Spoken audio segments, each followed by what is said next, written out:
Banyak orang Kristen, termasuk saya dan Bapak Ibu, sering mengatakan bahwa kita semua atau mereka semua adalah orang-orang percaya. Kita semua adalah orang-orang yang diselamatkan oleh Allah. Di mana-mana ketika kita ditanya, pasti kita jawab seperti itu. Kita adalah orang Kristen, kita adalah orang-orang yang percaya kepada Allah, dan kita sudah diselamatkan oleh Allah. Bagaimana caranya kita hidup sebagai orang-orang yang diselamatkan oleh Allah? Atau orang-orang yang tadi kita katakan bahwa kita adalah orang-orang percaya. Kalau kita hidup, kita melakukan segala sesuatu lewat kehidupan kita ini yang berkenan di hadapan Allah, maka kita akan disebut sebagai orang percaya, orang-orang yang sudah diselamatkan oleh Allah. Bukan kita hidup, kita bilang kita orang percaya, tapi kita tidak melakukan kehendak Allah dalam kehidupan kita. Contohnya, ketika kita sebagai orang percaya kita mengalami kesakitan atau ada pergumulan-pergumulan berat dalam kehidupan kita, terkadang kita sangat mengandalkan kekuatan kita sebagai manusia. Terkadang kita mengandalkan kekayaan kita. Juga kita mengandalkan jabatan, kedudukan, dan lain sebagainya untuk menyembuhkan penyakit atau menyelesaikan pergumulan-pergumulan yang berat yang kita alami. Kita pikir bahwa kita punya uang banyak, kita bisa mencari dokter-dokter yang terkenal yang bisa menyembuhkan penyakit saya. Kita bisa mencari orang-orang yang bisa mengangkat atau menolong saya keluar dari beban-beban pergumulan atau masalah-masalah yang saya hadapi. Kita tinggal bayar orang, kita duduk tenang, pasti masalah kita selesai. Kita cari dokter yang baik, pasti penyakit saya ini akan sembuh. Tetapi kita tidak menyadari sungguh bahwa kesakitan yang kita punya, yang kita alami ada dalam kuasa Tuhan. Harta, kekayaan, jabatan yang kita miliki itu semua berasal daripada Tuhan. Bahkan kehidupan yang kita miliki sampai saat ini semuanya berasal daripada Tuhan. Ketika kita menjalani kehidupan dengan hal-hal yang demikian, terkadang kita tidak mendapatkan kesembuhan atau permasalahan-permasalahan kehidupan kita itu kita tidak dapat selesaikan dengan baik. Pada akhirnya alternatif terakhir kita lari kepada Tuhan. Alternatif terakhir kita lari kepada Tuhan. Kita lari kepada Tuhan dengan cara kita mulai menghubungi orang-orang yang kita kenal atau hamba-hamba Tuhan, majelis-majelis jemaat untuk mendukung kita dalam segala sesuatu yang kita alami. Baik itu dalam sakit penyakit, tetapi juga dalam persoalan-persoalan kehidupan. Ketika kita meminta tolong untuk Tuhan sebagai alternatif yang terakhir, maka semua yang kita harapkan itu kita akan peroleh.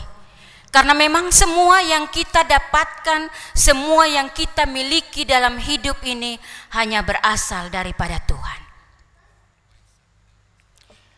Bapak Ibu persekutuan yang dikasihi dalam Tuhan Yesus Kristus, dalam pembacaan firman Tuhan yang boleh kita baca, kita dengar di saat ini, dalam Injil Markus pasal 1 ayat 29 sampai ayatnya yang ke-39, yaitu mau menerangkan kepada kita bahwa dalam perjalanan Yesus Kristus untuk melakukan tugas tanggung jawab pelayanannya. Ia melakukan perkunjungan ke rumah Simon dan Andreas, muridnya. Setelah keluar dari rumah atau bait Allah, ia berkunjung ke rumah mereka, dan di sanalah ia atau Yesus diperhadapkan dengan situasi yang mana ibu mertua Simon mengalami kesakitan. Ketika Yesus ada di sana, Yesus melihat hal yang demikian. Kemudian Yesus mendekati ibu mertua Simon itu dan memegang tangannya. Ia membangunkannya, lalu lenyaplah penyakit yang ia derita di saat itu. Perjumpaan yang menyembuhkan itu tidak terjadi karena kebetulan dan juga tidak seperti yang kita bayangkan sebagai manusia. Terkadang kalau hal-hal yang demikian itu terjadi secara tiba-tiba begitu, kita bilang sama seperti sulap, atau dalam bahasa hari-hari bilang kayak sulap saja. Karena dengan sekejap penyakit itu hilang dari kehidupan ibu mertua Simon. Melalui kedatangan Yesus menjumpai ibu mertua Simon, ia menemukan kenyataan bahwa ibu mertua itu sakit demam, dan kemudian dengan mujizat yang ia buat dalam kehidupan ibu mertua Simon itu, maka dengan kesembuhan yang ia miliki, ia memberikan dirinya untuk melayani Tuhan. Pada saat itu pun dia langsung melayani Tuhan dan juga murid-muridnya. Bapak, Ibu, saudara-saudari yang dikasihi dalam Tuhan Yesus Kristus, kita harus tahu sungguh bahwa sakit penyakit itu ada dalam kuasa Tuhan. Kita mau berusaha bagaimanapun caranya, tapi kalau kita tidak meyakinkan iman percaya kita kepada Tuhan supaya Tuhan mengangkat penyakit kita, maka sia-sia semuanya. Semua penderitaan, segala sesuatu yang kita alami dalam hidup ini ada dalam genggaman Tuhan. Dan ketika Yesus menyembuhkan ibu mertua Simon, maka dengan mujizat itu berbondong-bondong banyak orang datang untuk menemui Yesus. Kalau kemarin di dalam ibadah sektor ada materi tentang kuasa yang Allah berikan kepada para murid pada waktu itu, apakah Allah juga berikan kepada kita di saat ini? Itu berarti bahwa ketika Allah mempercayakan kita ada di tengah-tengah dunia ini, Allah menginginkan kita untuk melayani Tuhan. Allah menginginkan hidup yang dianugerahkan kepada kita ini kita mempergunakan dengan baik supaya dapat menjadi berkat bagi banyak orang. Untuk itu ketika kita dipercayakan untuk melayani Tuhan, mari kita layani Tuhan dengan baik. Jangan ada alasan-alasan yang membuat pelayanan kita itu terhenti. Memang banyak hal yang Tuhan percayakan dalam kehidupan kita.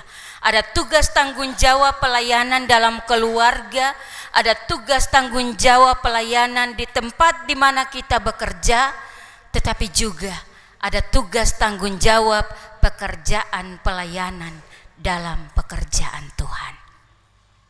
Untuk itu Tuhan tahu waktu mana yang Tuhan tentukan untuk kita melakukan semua tugas tanggung jawab pekerjaan pelayanan itu. Kalaupun kita atur secara baik, maka kita akan melakukan semuanya itu dengan baik. Dalam kehidupan yang kita jalani dengan berbagai macam pekerjaan-pekerjaan yang dipercayakan dalam kehidupan kita, kita harus menyadari sungguh bahwa semuanya itu pemberian Tuhan dalam kehidupan kita. Tuhan mengizinkan kita ada dalam keluarga supaya kita saling menopang, saling menolong satu dengan yang lain. Tuhan mengizinkan kita ada dalam sebuah pekerjaan. Itu berarti bahwa Tuhan menginginkan kita bekerja dan menjadi berkat bagi kehidupan keluarga rumah tangga kita, istri, suami, anak-anak, tetapi juga bagi orang lain yang ada di sekitar kita.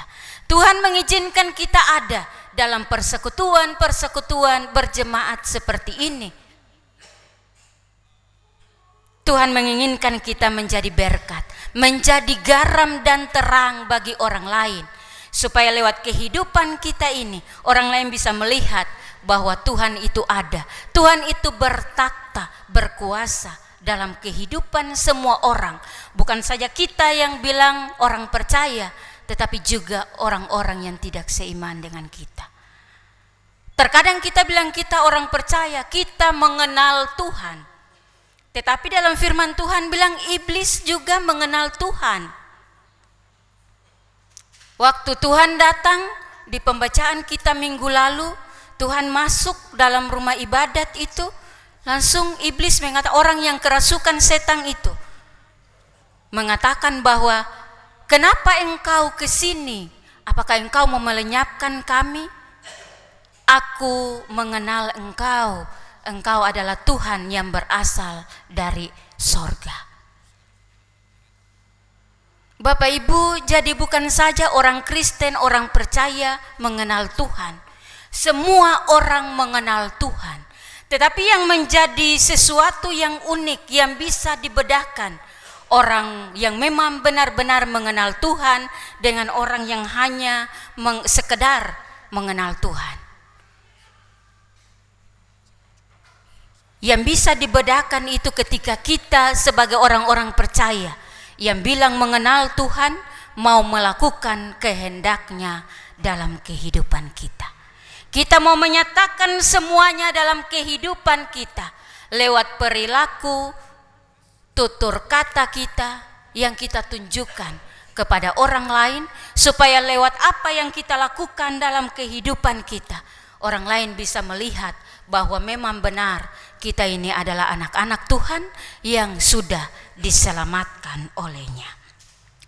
Bapak Ibu persekutuan yang dikasihi dalam Tuhan Yesus Kristus, ketika Yesus melakukan pelayanannya bersama-sama dengan para muridnya, selesai menyembuhkan mertua Simon, kemudian banyak orang itu yang berbondong-bondong datang kepada Yesus.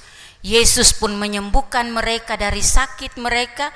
Yesus pun mengusir setan yang ada dalam kehidupan mereka ketika dikuasai oleh kuasa-kuasa setan. Kemudian Yesus beristirahat. Ketika Yesus beristirahat, Yesus bangun pagi-pagi. Belum ada yang bangun, Yesus sudah bangun. Kemudian Yesus keluar dari tempat itu, pergi ke tempat yang sunyi. Lalu Yesus berdoa kepada Bapanya. Yesus mensyukuri semua yang sudah dilakukannya, tetapi juga Yesus menyerahkan semua yang akan ia lakukan di sepanjang hari baru yang masih Tuhan anugerahkan dalam kehidupannya. Jadi sebelum Yesus melakukan segala sesuatu dalam hidupnya, Yesus berdoa menyerahkan semuanya kepada Allah Bapa, supaya senantiasa dituntun untuk bisa melakukan yang terbaik lagi untuk memuliakan Allah Bapa di sorga. Bapak Ibu saudara-saudari yang dikasihi Tuhan, ketika melakukan hal yang demikian, maka itu adalah teladan-teladan yang diberikan oleh Yesus kepada kita sebagai orang percaya. Ketika kita mengalami berkat-berkat dari Allah, kita diberikan umur panjang, kita diberikan nafas hidup yang masih kita hirup di hari ini. Tidak semua orang mendapatkan hal yang sama dengan kita yang hadir di saat ini. Ada orang yang hari kemarin, hari ini sudah mengakhiri hidupnya. karena Tuhan tidak berkenan lagi mereka ada di hari ini. Mereka semua ada dalam rancangan rencana Tuhan. Untuk itu kami bersyukur karena Tuhan masih merancangkan kebahagiaan kepada kita, sehingga kita masih menghirup udara yang segar di pagi ini dengan baik. Dalam kehidupan yang kita menerima dari Tuhan sebagai anugerah, mari kita mensyukuri semuanya dengan baik. Kita berterima kasih kepada Tuhan sebelum kita memulai segala sesuatu, sebelum kita mulai melakukan segala sesuatu dalam hidup kita, baik dalam kehidupan keluarga rumah tangga, dalam tugas tanggung jawab pekerjaan, tetapi juga dalam pelayanan-pelayanan yang ada. Mari kita serahkan semuanya kepada Allah. Karena kehidupan kita, tugas tanggung jawab, pekerjaan yang kita miliki, semuanya berasal daripada Allah. Ketika Allah mengizinkan ada untuk melakukan semua pekerjaan itu, maka Allah senantiasa akan menyertai, memberkati, menuntun, menguatkan kita untuk bisa menyelesaikan semuanya dengan baik. Asalkan kita mau mengandalkan Allah dalam hidup kita. Apapun yang kita rencanakan dalam hidup kita, jangan lupa serahkan dulu kepada Allah. Jangan mengandalkan hidup kita, harta kekayaan kita. Ketika Tuhan sudah pilih kita, kita ingat Tuhan, pasti kita akan menjadi orang yang terpilih. Ketika kita dipanggil Tuhan, maka kita serahkan hidup kita kepada Tuhan. Pasti kita akan dipilih oleh Tuhan. Karena dalam firman Tuhan bilang, banyak yang terpilih, banyak yang terpanggil, tetapi sedikit yang terpilih. Ketika hari ini kita dipanggil Tuhan untuk melakukan satu tugas tanggung jawab yang kecil maupun yang besar, kita ingat untuk Tuhan. Kalaupun kita sudah ingat Tuhan, kita menyerahkan seutuhnya untuk Tuhan, maka Tuhan akan memilih kita. Bukan saja memanggil, tetapi juga memilih kita. Karena ketika kita mengingat Tuhan, maka kita akan melakukan kehendak Tuhan dalam hidup kita, dan akan menjadi berkat bukan saja untuk diri kita sendiri, tetapi juga untuk banyak orang. Bapak, Ibu, saudara-saudari yang dikasihi Tuhan, dari firman Tuhan yang boleh kita baca, kita renungkan di saat ini, ada 3 hal yang perlu kita lakukan dalam kehidupan kita, baik secara pribadi, keluarga, rumah tangga, persekutuan, ataupun dalam tugas tanggung jawab pekerjaan kita. Hal yang pertama yang harus kita lakukan dalam kehidupan kita adalah kita harus melakukan yang terbaik untuk Tuhan. Kita harus percaya sungguh bahwa kuasa Tuhan itu senantiasa ya dan amin. Kuasa Tuhan itu sungguh luar biasa. Tidak ada kuasa lain yang bisa menandingi kuasa Tuhan. Di dalam dunia ini banyak kuasa yang berkeliaran di mana-mana. Di dalam kehidupan kita, kuasa-kuasa lain pun ada menguasai kehidupan kita. Tetapi ketika kehidupan kita ini, kita memberikan tempat terkecil dalam kehidupan kita ini untuk kuasa Tuhan berdiam, maka kuasa-kuasa yang lain itu tidak akan datang untuk berdiam dalam kehidupan kita. Karena kuasa Tuhan ada berdiam dalam hidup kita. Tetapi kalau kehidupan yang kita jalani, kita mengandalkan kekuatan dan kehebatan kita, kita tidak memberikan tempat tersendiri untuk Tuhan, maka sia-sialah hidup kita. Untuk itu jalanilah kehidupan kita dengan mengandalkan kuasa Tuhan. Karena kuasa Tuhan yang sungguh luar biasa untuk menguasai hidup kita, tugas tanggung jawab, pekerjaan, pelayanan kita dari hari lepas ke hari. Hal yang kedua yang harus kita lakukan dalam kehidupan kita, yaitu kita harus senantiasa berdoa untuk Tuhan. Kita mau melakukan segala sesuatu, kita andalkan Tuhan. Kita berdoa menyerahkan seutuhnya untuk Tuhan. Bapak Ibu, kalau kita mau memulai segala sesuatu ketika kita bangun pagi. Marilah kita bangun pagi-pagi, kita menyerahkan seluruh hidup kita, keluarga kita kepada Tuhan. Karena kalau kita bangun terlambat, maka kita disibukkan dengan kesibukan-kesibukan kita. Apalagi kita sebagai ibu-ibu yang dibilang tiang doa dalam keluarga, ketika kita bangun terlambat, kita sudah sibuk dengan anak-anak. Karena anak-anak mau pergi sekolah takut terlambat. Tetapi kalau kita bangun lebih pagi lagi, kita sudah menyerahkan semuanya untuk Tuhan. Dan waktu yang akan kita lalui untuk anak-anak kita, kita akan bisa melakukan semuanya itu dengan baik.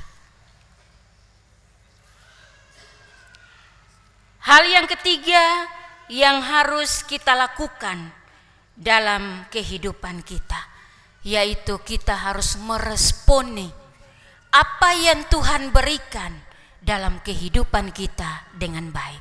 Apa yang harus kita meresponi kebaikan-kebaikan Tuhan dalam hidup kita? Apakah kita mengandalkan kekuatan dan kehebatan kita? Ataukah kita mau melakukan kehendak Allah dalam hidup kita? Yang Tuhan inginkan dalam hidup kita, Bapak Ibu Saudara, kita harus meresponi kasih anugerah Tuhan itu dengan perilaku kita yang baik. Kita melakukan kehendak Allah dalam hidup kita. Ketika kita menjadi berkat, kita dipilih Allah untuk melakukan sesuatu, maka Tuhan menginginkan kita untuk menjadi berkat bagi orang lain.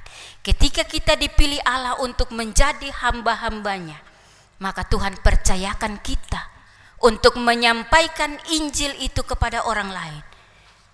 Tuhan menginginkan kita untuk menyampaikan kabar keselamatan itu untuk orang lain, supaya ketika hari ini saya, Bapak Ibu Saudara diselamatkan, maka di hari-hari yang akan datang, orang lain yang melihat kehidupan Bapak Ibu Saudara dan saya juga akan diselamatkan. Jalanilah kehidupan kita semua dengan 3 hal yang tadi, supaya kehidupan kita senantiasa diberkati untuk menjadi berkat bagi banyak orang. Tuhan Yesus memberkati kita dengan firman-Nya. Amin.